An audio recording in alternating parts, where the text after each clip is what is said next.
You can load data in Qlik Cloud by dragging and dropping it directly into the Qlik Cloud Analytics Activity Center. Select the space where you want to add the file. Then you can choose either the Upload option to just upload your file, or the Upload and Analyze option, which will create an app with your data. Once your data has been loaded, you can start creating your sheet.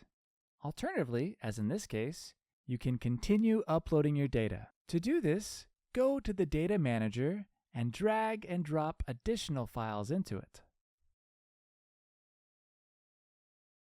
As you can see, there's a recommended association. However, we notice that the titles in the sales rep table are not displaying correctly.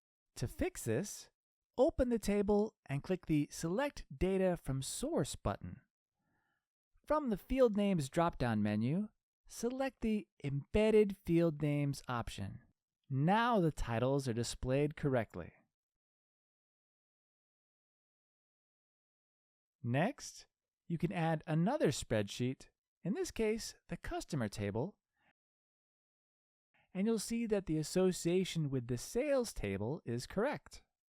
You can continue uploading your data to build your data model.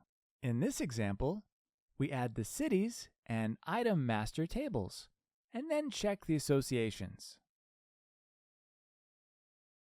When you've finished adding your data, click Load Data. Once the data is successfully loaded, you can start creating your visualizations. And that concludes this video. Thanks for watching.